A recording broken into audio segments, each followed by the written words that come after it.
So, as we all know, Ian Watkins was recently murdered in prison. I don't think anyone lost sleep over it. And I think most of us wondered why it had taken so long to happen because of what he'd done and how people in prison normally feel about paedophiles. But to his extent, you would be a hero to kill that guy. And initially, some people were saying, whoever's done this, we should just let them out. And it turns out they hadn't killed him because they had a high moral compass, but I think because he owed them money or drugs, which is obviously a common issue within prison. And it goes to show that Ian hadn't changed. I mean, did anyone think he was going to be like, oh, I found God and I actually am very sorry about the things I've done. You should let me reform and come out. But the sad thing was he was going to get out at some point. Like, at what point do you do a crime? And it's like, dude, like, why would we even try? And I know this is controversial for some people, but come on, with someone like that, if you read into the details of what he was doing and the kind of stuff he was into, to think you can reform someone like that is absolutely ridiculous. And you should bring back the death penalty for somebody like that, because there's absolutely no point in feeding them 3 meals a day in the hopes that they'll be able to function in the world again.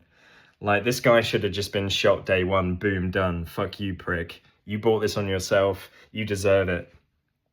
And it's a shame, though, because Lost Prophets were a good band and they had some decent songs, and I cannot listen to it. It's tainted now. I can't sing along to Ian Watkins, man. And I know some people had their posters. Probably some people had to get tattoos removed. It must have been really shocking if you were like a hardcore Lost Prophets fan that had like maybe got VIP passes to meet them and stuff to know what was going on. And by the way, it's a bit of an accusation, but I feel like the band absolutely would have known to some point what he was like. Maybe not around babies and that kind of level, but they had a lot of young fans and they were a band. Of course, they saw what Ian Watkins was like around like 14 or 15-year-olds. So I think they deserve to have their careers ruined as well, to be honest with you.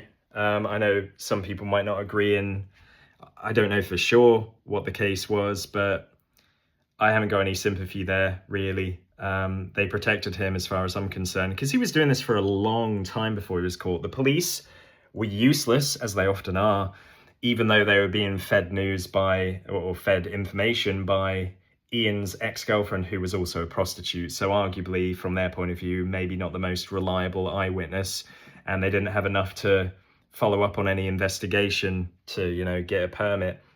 And it was only because of some drug charges or suspicions that Ian was involved with drugs that they took his laptop and stuff and fucking realized what was on there. Terabytes worth of indecent images. And the worst of which is him trying to, fucking hell, I don't even want to say it, trying to rape a baby in a hotel. And the worst part of it all, in my view, is not actually Ian Watkins and his role in this. It's the fact that there were mothers out there who felt like it was okay for them to just like, it's really hard to imagine who these people could have been. Like, you got to be on some serious drugs, completely away with the fairies, like a messed up person to be like, you can shag my baby and I'll watch. And again, how much detail do I go into with this stuff if you don't already know it? But if you read through the like court papers and stuff, the level of detail is very revolting. I think the worst part for me to actually say on camera, but I am going to say it, is that one of the women who had been liaising with Ian and, you know, basically using their child as bait to have a relationship with him, and maybe he was charming and maybe he was manipulative, but come on. These women weren't just like coerced, like they participated knowingly.